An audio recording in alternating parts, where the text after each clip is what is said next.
Okay, boys and girls, good morning. Welcome to Hacking Self Storage. I have been taking notes and advice from people about getting my video set up better. And even though I have got the best camera that you can buy, I've got a really good camera anyway. It's just not working. So I'm going to have to buy a new one. I'm recording this now on my normal video. So we're just making tests and changes and stuff and see how things go. Anyway, welcome to Hacking Self Storage. It is Tuesday morning. Today, we are 6 years old. I think it's 6 years old. Stormore Willoughby, 6 years old. Boy, what a ride it's been. We're going to do a podcast episode tomorrow about it because I'm going to get the information today, how much money we've taken in the first year, 2 years, 3 years, 4 years, 5 years, and then sixth year. And so then I'm going to do a podcast all about it and tell you about my struggles. And oh, by shitty God, there's been a lot of them. So that's tomorrow's episode. And then Thursday and Friday, we've got another episode coming. So today I want to quickly talk to you about love, want, and need. In a thriving business, you need a minimum of those. Customers got to love it, they've got to need it, and they've got to want it. Love, want, and need. Love, need, and want, whatever. And self-storage.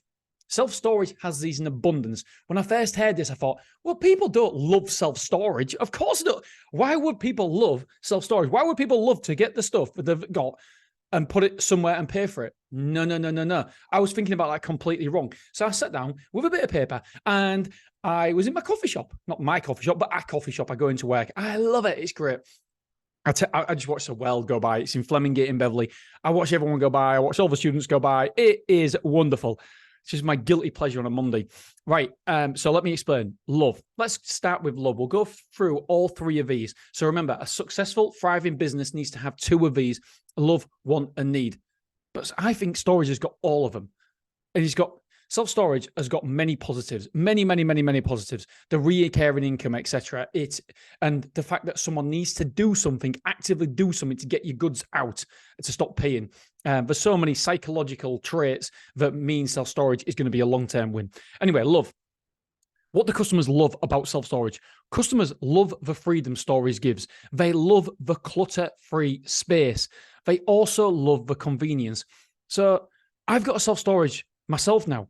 And I never had one before. First of all, it started with the wife wanting to store Christmas presents. And I was like, yeah, we can store Christmas presents, no problem. And she goes, don't worry, I'll only take this unit for 2 months or whatever it was. So make sure they're out of the way of the kids. Kids can't find them. Yeah, no problem. 50 square foot. And then fast forward 3 years, we haven't got just 150 square foot. Oh, no. And by the way, there's no Christmas presents in there right now. We've got 3 different units. It's absolutely bizarre. And I was talking to the wife the other day, and what we was doing was tidying up the garden, was taking all the, the summarized stuff in. So was making sure, the garden furniture, they've got all, they've got, cushions and stuff on them. And normally we put, we have this thing that goes over it, this plastic sheet thing. And last year we took the cushions in and they lived in our conservatory. Luckily we've got the space there, but this year I didn't want to put them in the conservatory. I didn't want to put them in the garage because it clogs up the garage, and I like my garage being nice and tidy. And I was like, where do we put them? And she goes, why don't we put them in storage? I was like, oh, yes. And so we put them in storage. It is wonderful. So I love it. It declutters my space. It doesn't take up my garage. It means the garage is still a garage rather than standing over things. And so there's plenty of reasons why we love self-storage. Customers love self-storage. I love self-storage. It gets away your clutter that you don't need for 6 months. I don't need that for 6 months. So why should it be in my house? I can just put it in my self-storage facility. Boom, done. So customers love the freedom storage gives. They love the clutter-free space. They also love the convenience because it's easy to activate, easy to get out. There's loads more stuff that people love about storage, but you get the point. Want. Customers want storage to give them space. Simple as that. They want storage to make their house look less cluttered when selling. Of course they do. They want to get rid of, and this happened to us recently, a deceased member in the family. What do you do with it? You've got to move the stuff somewhere. And most people do want to get rid of that stuff straight away, because why would you? It's emotional connection to that stuff. So you can't just get rid of it straight away. You almost want to store it for 2 years before getting rid of it. But ultimately you're going to get rid of it, but you feel better about yourself. We kept it for 2 years. It's not as raw now. Let's get rid of the stuff. So they want to store the stuff there. There's so many wants. Ultimately, who doesn't want more space? Nobody. Who said, I don't want more space? Nobody ever in history, ever. Need.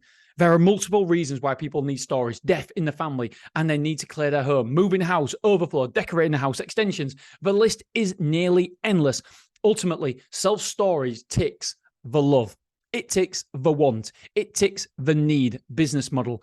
And James Sinclair talks about it all the time. So you need a love, want, and need.